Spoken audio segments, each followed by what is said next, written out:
Hello everyone, स्वागत है आपका मेरे ऑनलाइन यूट्यूब चैनल संकल्प मैथ क्लासेस में।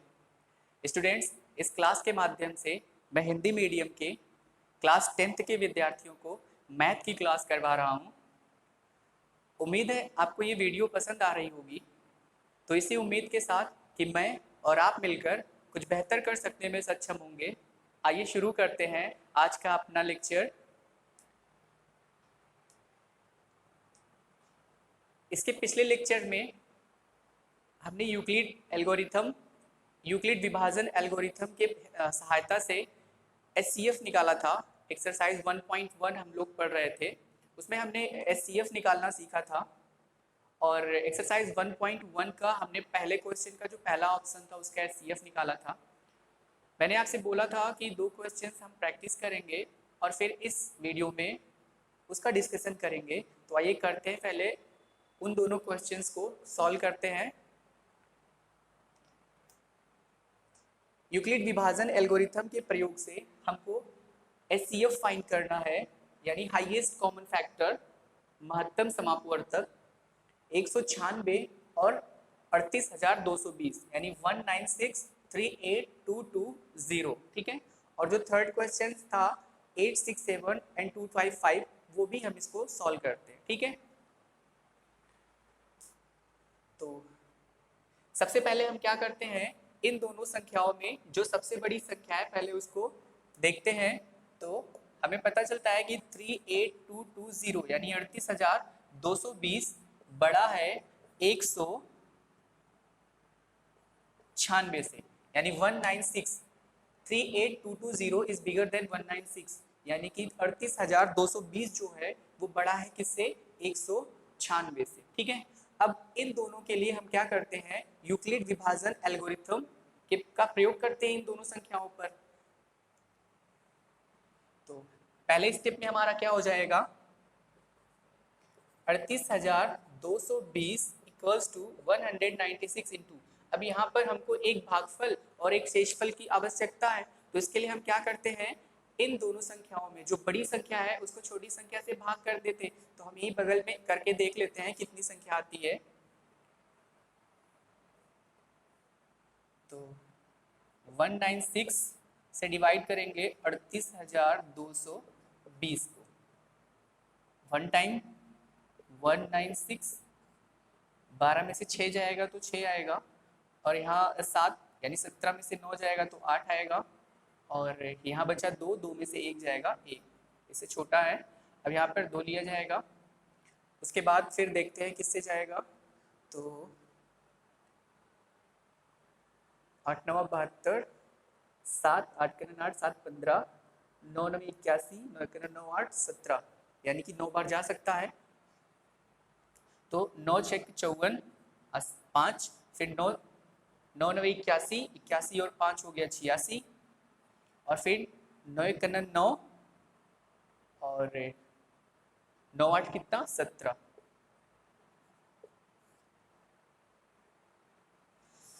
ये हो गया। 12 में से 4 जाएगा 8, और यहाँ 5 यानी 15 में से 6 जाएगा 9, और फिर यहाँ पे बचा 7, 7 में से ये कैंसिल हो गया, और फिर एक 0 यहाँ पे ये वाला। अब कितनी बार, 4 6 5 6, 5 टाइम्स, यानी 5 छक्के 30, 5 नवे 45, 45 3 48, और फिर 5 एकम 5, 5 4 9। तो डिवाइड करके हम देख सकते हैं यहाँ 0 आ गया। ठीक है। तो कितने टाइम्स, 195। तो भागफल हमको कितना मिला, 195, और शेषफल कितना मिला, 0। तो यहाँ हम लिखेंगे 196 गुणे 195 और प्लस कितना, 0। ठीक है। यहाँ हमें पहले ही स्टेप में 0 शेषफल मिल गया है। तो अगर हमें पहले ही स्टेप में 0 शेषफल मिल गया है तो फिर स्टेप आगे बढ़ाने की अब जरूरत ही नहीं है। यहाँ पर जो भाजक होगा वही इन दोनों का क्या हो जाएगा, एचसीएफ। तो भाजक कितना है, 196, 196, तो एचसीएफ भी क्या हो जाएगा, 196। ठीक है।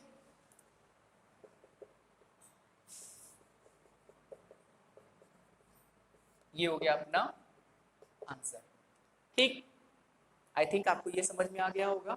अब हम तीसरा क्वेश्चन यानी 867 और 255 यानी 867 255 इसका एचसीएफ फाइंड करते हैं, और इसका एचसीएफ निकालने के लिए भी हम यूक्लिड विभाजन एल्गोरिथम का ही प्रयोग करेंगे। ठीक है, इसको हटा देता हूं मैं यहां से।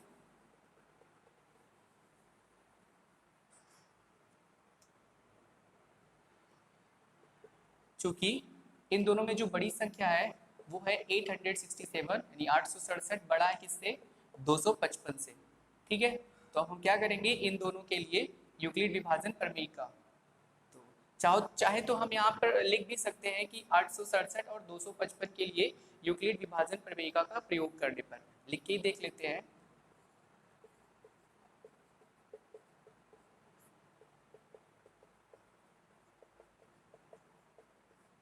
आठ सौ सड़सठ और 255 के लिए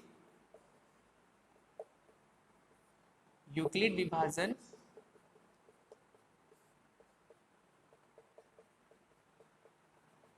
एल्गोरिथम के प्रयोग से, तो क्या हो जाएगा, 867 बराबर 255, यूक्लिड विभाजन एल्गोरिथम फिर से मैं रिकॉल करवा दूं, a equals to B Q plus R, है ना, यानी कोई एक पूर्णांक अगर किसी दूसरे पूर्णांक को डिवाइड कर रहा है तो एक शेषफल और एक भागफल यानी दो संख्याएं एक q के रूप में और एक r के रूप में अवश्य होंगी, जो उस रिलेशन यानी a equals to B Q plus R को क्या करेंगी, सेटिस्फाई करेंगी, संतुष्ट करेंगी। ठीक है, तो 867 इक्वल्स टू 255। अब यहाँ भी भागफल और जो शेषफल है उसको निकालने के लिए हम फिर से, ताकि कोई कंफ्यूजन ना हो, हम यहाँ लॉन्ग डिवीजन मेथड यूज कर सकते हैं। तो ये हो जाएगा 867 कितने बार जाएगा, 4 पच्चीस 20, 4 दूनी 8, 4 बार नहीं जाएगा, 3 पच्चीस 15, 3 दूनी 6, 3 टाइम्स, तो 3 पच्चीस 15, 3 पच्चीस 15 एक 16, 3 दूनी 6, 6 एक 7, यहाँ से 7 में से 5 जाएगा 2 बचेगा, 6 में से 6 जाएगा 0, 8 में से 7 जाएगा 1, 102, यानी कि हो जाएगा 255। ये छोटा हो गया तो फिर अब यहाँ डिवाइड नहीं कर सकते हैं, तो 255 गुणे कितना, 3, भागफल 3 है और शेषफल कितना है 102। अब देखिए शेषफल 0 नहीं आया, तो शेषफल 0 नहीं आता है तो फिर हम इसी विभाजन एल्गोरिथम को बार बार लिखते हैं और तब तक लिखते हैं कि जब तक शेषफल 0 ना आ जाए। तो हम फिर से क्या करेंगे, 255 और 102 के लिए लिखेंगे, तो ये हो जाएगा 255 बराबर 102। अब देखते हैं कि हम 255 को जब 102 से डिवाइड करते हैं तो हमें क्या भागफल और क्या शेषफल मिलता है, 2 टाइम्स जाएगा, तो 2 दूनी हो गया 4 और फिर 2 शून्य शून्य, 2 एक कम 2, यहाँ 5 में से 4 गए 1 और फिर 5 में से 0 जाएगा तो बचेगा 5। 51 102 से छोटा है तो अभी और नहीं जा सकता, यानी यहाँ पर 102 गुणे 2 प्लस कितना 51। ठीक है, ये भाग तो आपको समझ में आ ही रहा होगा।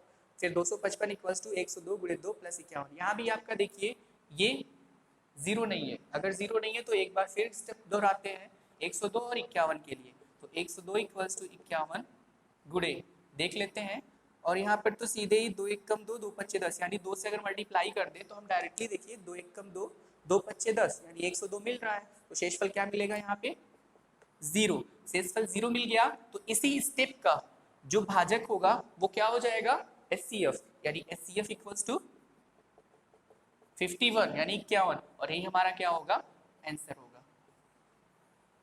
ठीक है, तो इस तरीके से हमने दोनों क्वेश्चंस को सॉल्व कर लिया बड़े ही इजीली, जिसमें 196 और 38,220 का एचसीएफ हमको मिला 196, और फिर 867 और 255 का एचसीएफ हमें मिला 51। ठीक है, आई थिंक आपको ये स्टेप्स और ये क्वेश्चंस का सलूशन आपको समझ में आया होगा। ठीक है, अब हम आगे इसी एक्सरसाइज का जो दूसरा क्वेश्चन है उसको सॉल्व करते हैं।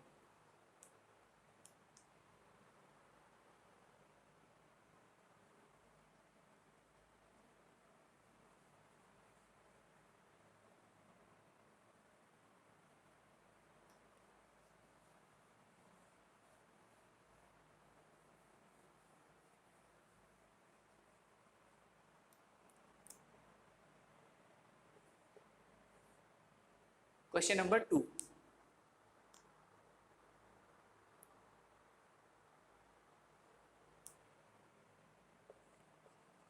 दर्शाइए कि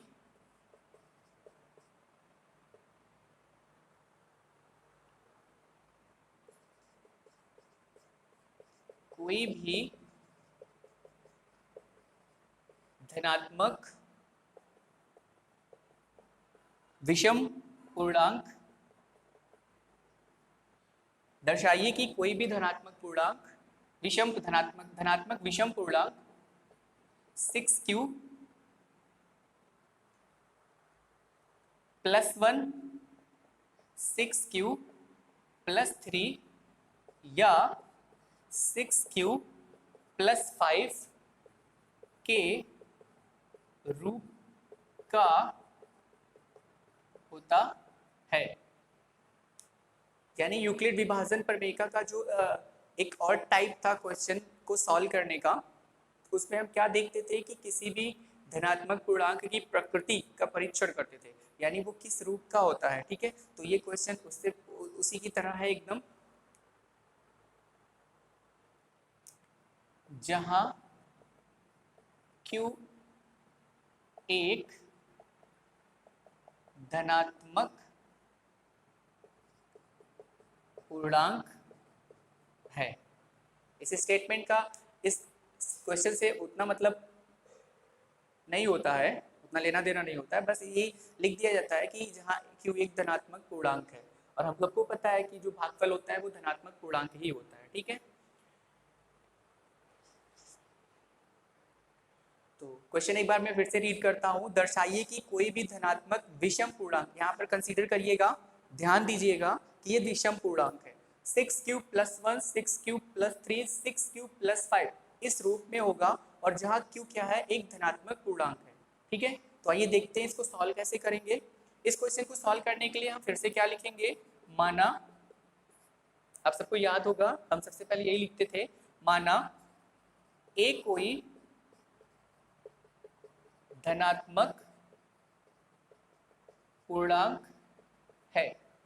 माना ये कोई क्या है, धनात्मक पूर्णांक है, तथा b बराबर, अब आप खुद बताइए b कितना होगा यहाँ पे, 6q 6q 6q, यानी b कितना हो जाएगा 6, है ना। ठीक, तो b इक्वल्स टू कितना है 6 है। तब a और किसके लिए, b यानी कि कितना 6 के लिए यूक्लिड विभाजन एल्गोरिथम प्रयोग करने पर या लिखने पर, जो भी आप लिख सकते हैं, तो a और 6 के लिए यूक्लिड विभाजन एल्गोरिथम लिखने पर, तो क्या हो जाएगा, a equals to 6q plus कितना r, यानी a इक्वल्स टू b कितना है 6, तो हो जाएगा 6q और प्लस कितना r। और यहाँ पर हम वो कंडीशन हमेशा लिखते हैं जहाँ r जो है वो 0 से बड़ा या फिर उसके बराबर, और साथ ही साथ b, और b यहाँ है 6 से छोटा होगा।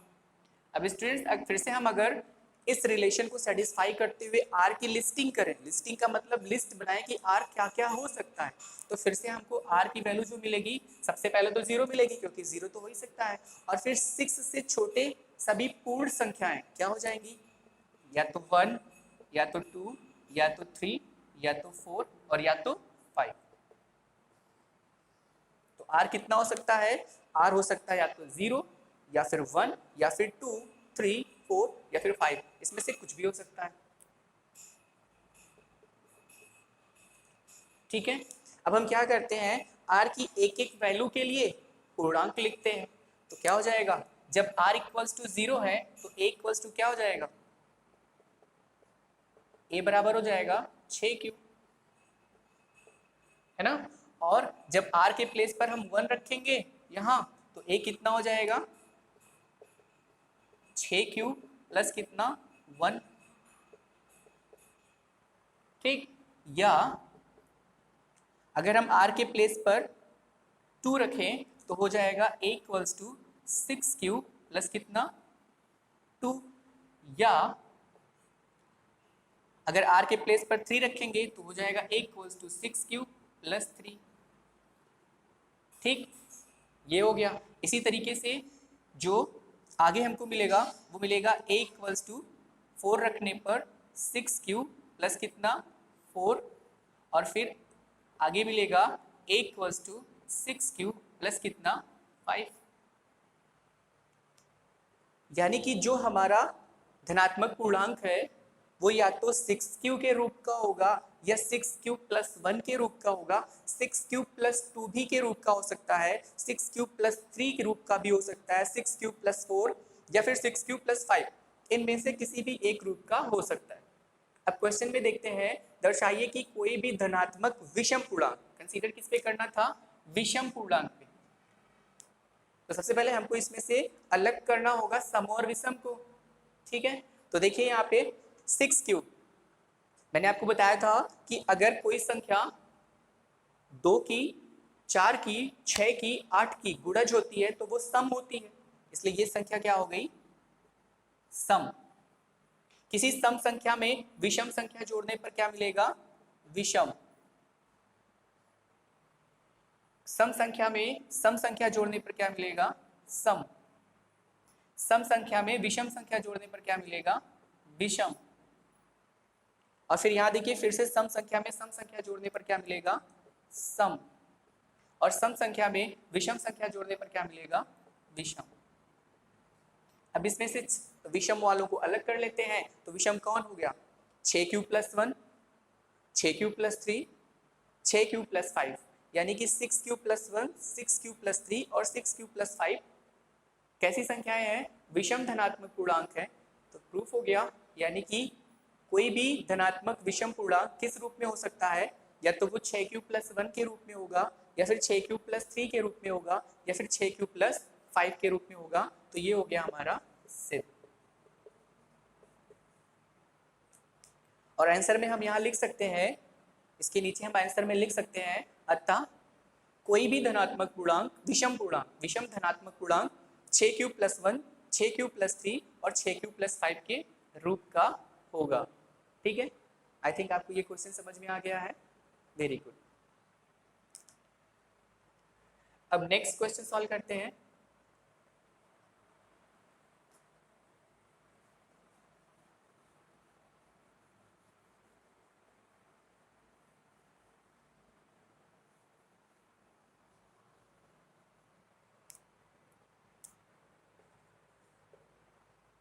क्वेश्चन नंबर 3, मैं क्वेश्चन यहां लिख देता हूं, थोड़ा बड़ा है।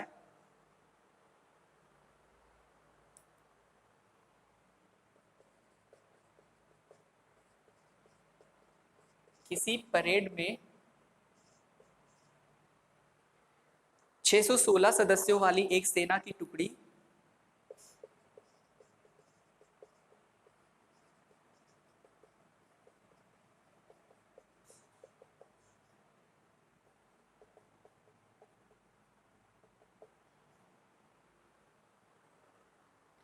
को 32 सदस्यों वाले एक आर्मी बैंड के पीछे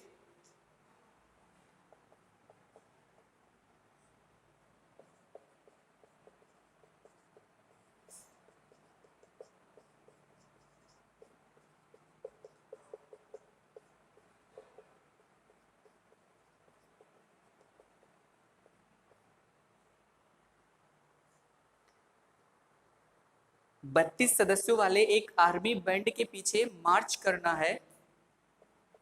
क्या करना है, मार्च करना है।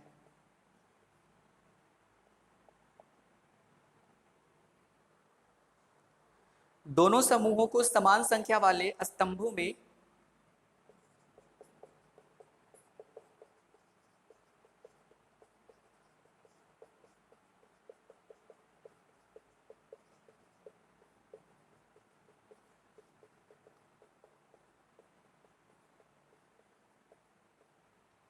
दोनों समूहों को समान संख्या वाले स्तंभों में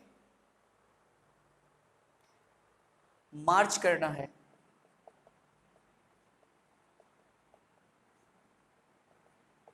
मार्च का मतलब तो आप समझते होंगे, जो परेड में पैदल चलते हैं कदम से कदम मिला के। उन स्तंभों की अधिकतम संख्या क्या है,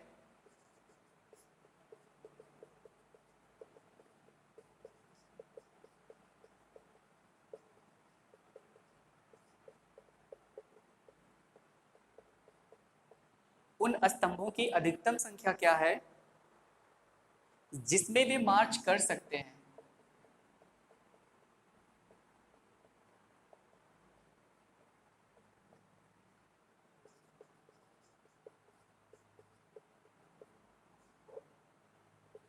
ये क्वेश्चन है, ठीक है। तो एक बार क्वेश्चन रीड करते हैं। किसी परेड में 616 सदस्यों वाली एक सेना की टुकड़ी को 32 सदस्यों वाली एक आर्मी बैंड के पीछे मार्च करना है। दोनों समूहों को समान संख्या वाले स्तंभों में मार्च करना है। उन स्तंभों की अधिकतम संख्या क्या है जिसमें वे मार्च कर सकते हैं, ठीक है। अब देखिए यहाँ पे 616 सदस्यों वाली एक सेना की टुकड़ी है और जो आर्मी बैंड है उसमें 32 सदस्य हैं। दोनों समूहों को समान संख्या, यहाँ पर देखिए लिखा है समान संख्या। समान संख्या का मतलब ये है कि स्तंभों में सदस्य जो सेना के हैं और जो जो सदस्य आर्मी बैंड के हैं उनकी संख्याएं जो होनी चाहिए वो इन दोनों में से समान होनी चाहिए। मतलब जो स्तंभ में जितने भी सदस्य होंगे उन सदस्यों का मतलब जो भी सदस्य होंगे एक नंबर होगा, एक संख्या होगी सदस्यों की जो स्तंभों में होंगे।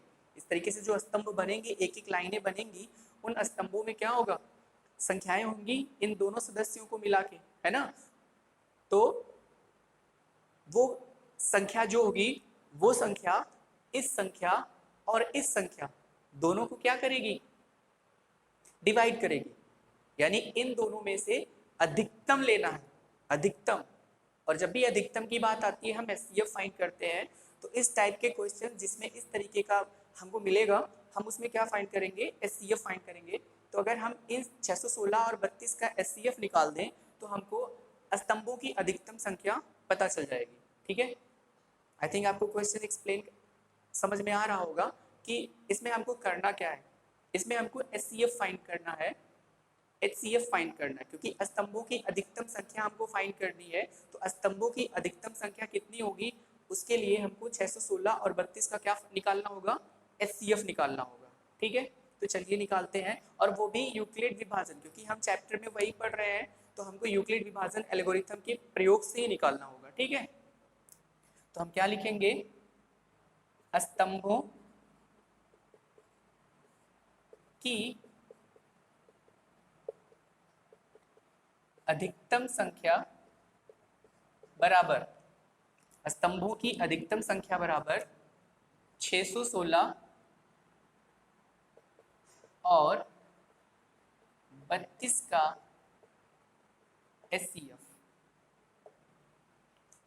ठीक है। 616 और 32 का क्या, एचसीएफ। देखते हैं इसमें कौन है बड़ी संख्या, तो 616 है बड़ा 32 से। तो हम क्या करते हैं, यूक्लिड विभाजन एल्गोरिथम के प्रयोग से हम लिखते हैं 616 बराबर 32 गुणे, तो हमको फाइंड करना होगा एक भागफल और एक शेषफल, करके देखते हैं बगल में। तो हो जाएगा 616 को अगर हम डिवाइड करें 32 से तो कितना हो जाएगा, 32 दूनी 64 हो जाता है, यानी एक बार। 11 में से 2 जाएगा 9, और यहाँ पे बचा 5, 5 में से 3 जाएगा 2, 29, और फिर 6। अब कितनी बार जाएगा, तो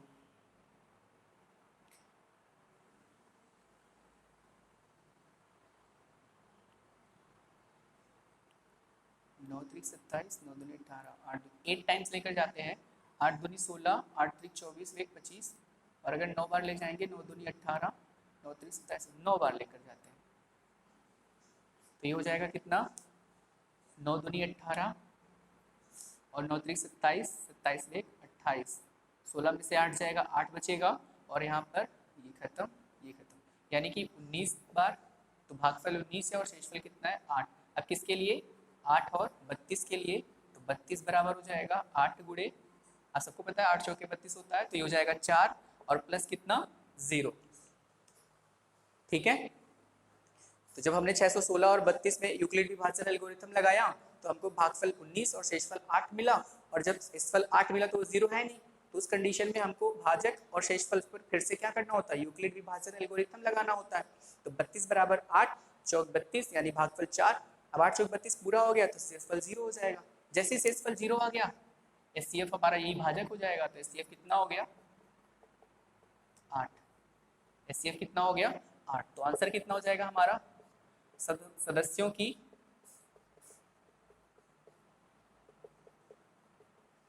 अधिकतम संख्या, सदस्यों की अधिकतम संख्या कितनी हो जाएगी 8 हो जाएगी। सदस्यों की अधिकतम संख्या कितनी हो जाएगी 8 हो जाएगी। आई थिंक आपको ये क्वेश्चन भी समझ में आ गया है। Very good. अब हम नेक्स्ट क्वेश्चन सॉल्व करेंगे, क्वेश्चन नंबर 4।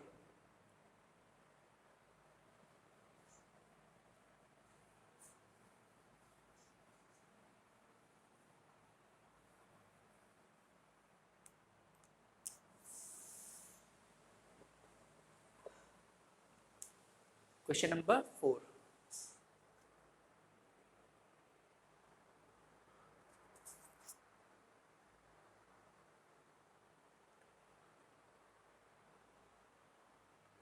यूक्लिड विभाजन प्रमेय का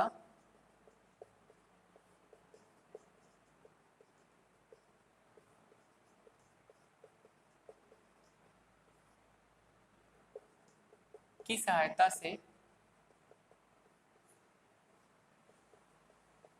यूक्लिड विभाजन प्रमेयिका की सहायता से दर्शाइए कि, या यहाँ पे लिखा हुआ है कि के प्रयोग से, प्रमेयिका के प्रयोग से दर्शाइए कि किसी धनात्मक पूर्णांक का वर्ग, किसी धनात्मक पूर्णांक का वर्ग, किसी धनात्मक पूर्णांक का वर्ग किसी पूर्णांक यम के लिए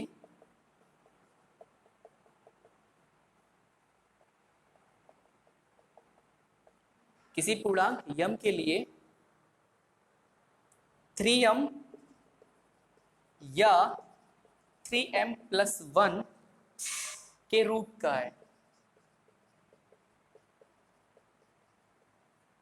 ये क्वेश्चंस भी वैसे ही है, उसी यूक्लिड विभाजन प्रमेयिका से हमको सॉल्व करना है, लेकिन थोड़ा सा इसमें ट्विस्ट है, यानी कि थोड़ा सा ये क्वेश्चन घुमा के दिया हुआ है, पर हम इसको आसानी से सॉल्व कर सकते हैं। ठीक है, क्वेश्चन मैं फिर से रीड कर देता हूँ। यूक्लिड विभाजन प्रमेयिका के प्रयोग से दर्शाइए कि किसी धनात्मक पूर्णांक का वर्ग जो होता है वो किसी पूर्णांक यम के लिए 3m या फिर 3m+1 के रूप का होता है। ठीक है, तो सबसे पहले हम वही काम करते हैं। माना कोई एक धनात्मक पूर्णांक है तथा b को कितना मानते हैं 3, b को कितना मानते हैं 3। ठीक है, माना a कोई एक धनात्मक पूर्णांक है और b कितना है 3 है, तब यूक्लिड विभाजन एल्गोरिथम से, एल्गोरिथम के प्रयोग से, तब यूक्लिड विभाजन एल्गोरिथम के प्रयोग से क्या हो जाएगा, a बराबर b यानी 3q और प्लस r कितना हो जाएगा, सॉरी r कितना नहीं होगा बल्कि r, यानी a बराबर 3q प्लस r हो जाएगा। ठीक है,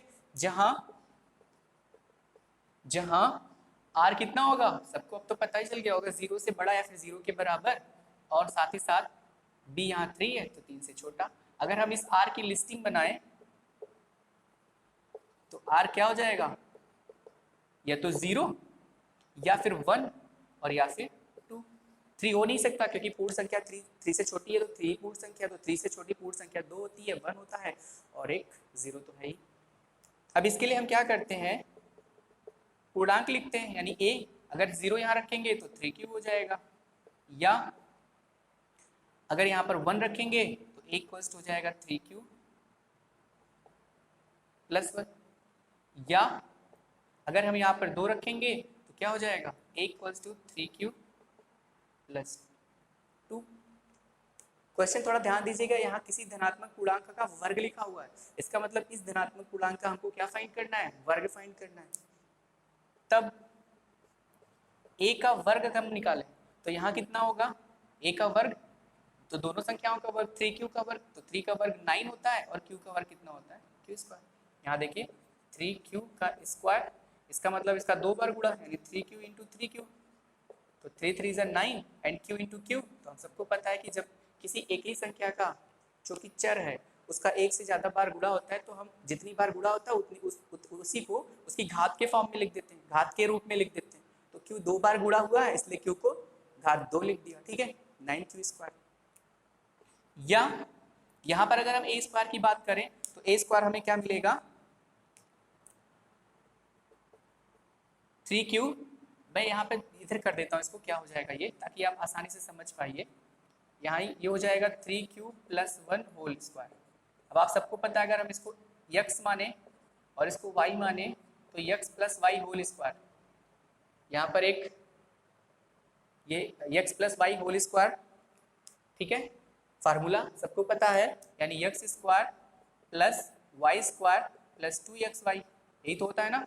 तो वही चीज़ यहाँ करेंगे, तो x यानी पहला टर्म तो 3q² + 1² + 2 × 3q × 1, तो 3q² फिर से हो जाएगा 9q², 1 का स्क्वायर यानी 1 का वर्ग तो 1 ही होता है, 2 3 6 हो जाएगा और फिर q 1 का तो 1 ही हो जाएगा, यानी ये चीज़ मिलेगी, यही चीज़ यहाँ लिख देंगे। तो a² = कितना हो जाएगा हमारा, 9q² + 1 + 6q, या हम इसको ऐसे भी लिख सकते हैं +6q और प्लस कितना 1, किधर भी हम इसको लिख सकते हैं, ठीक है। आगे या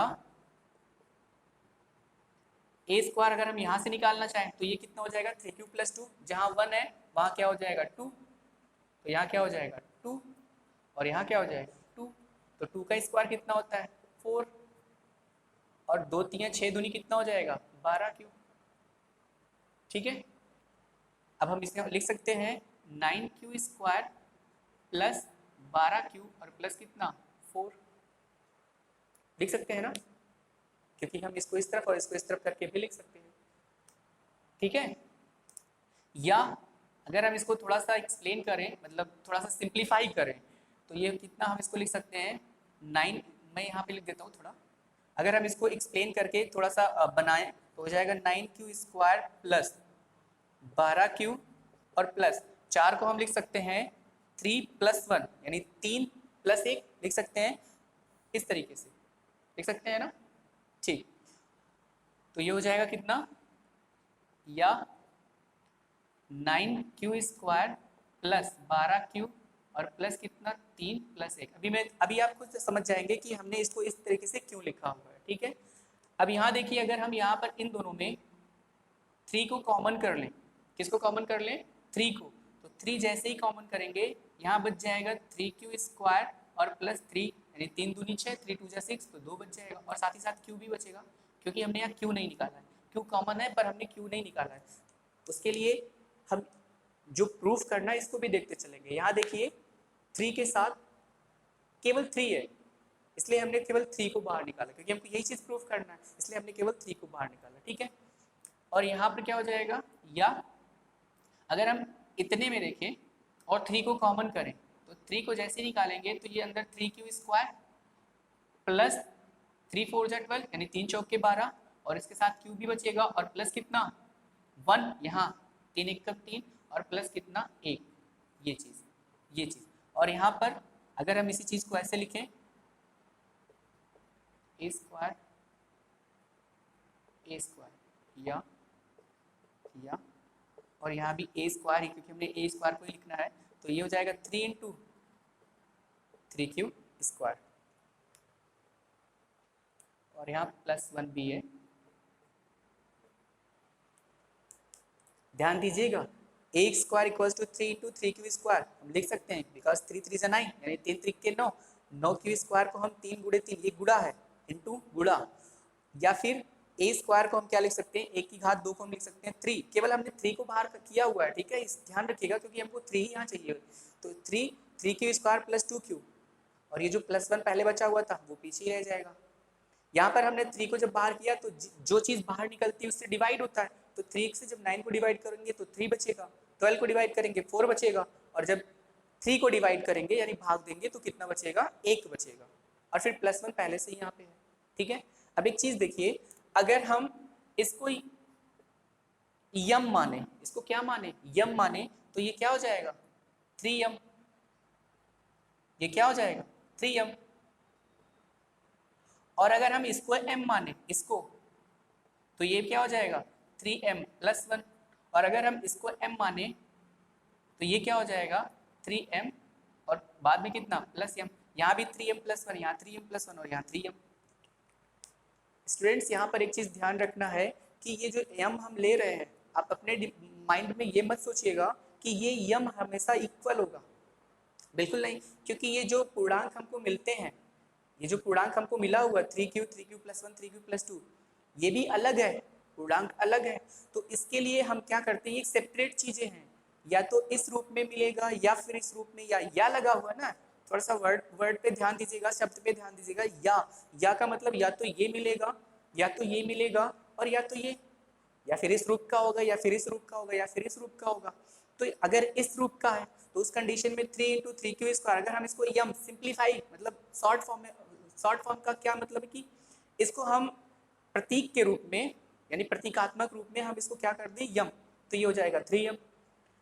अगर हमको मान लीजिए कि जो पूर्णांक मिला था वो 3q + 1 के रूप का मिला था, तो उसका वर्ग करने पर हमको ये मिला, अगर हम इतनी चीज़ को शॉर्ट फॉर्म में यम लिख दें तो ये हो गया 3m + 1।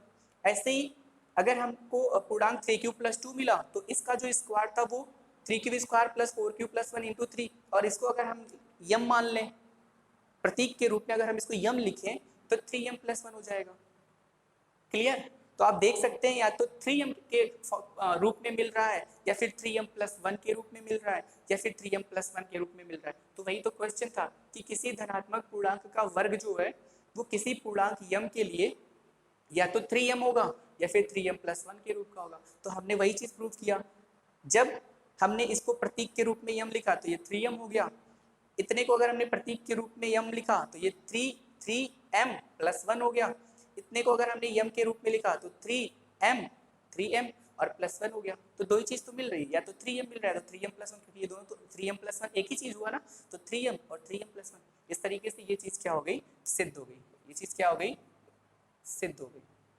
और इसमें हमने क्या चीज़ अप्लाई किया हुआ है, वर्ग के लिए ये जो फार्मूला होता है x + y² x² + y² + 2xy, ये चीज़ ये आपको याद रहना चाहिए और सबको याद होगा, है ना।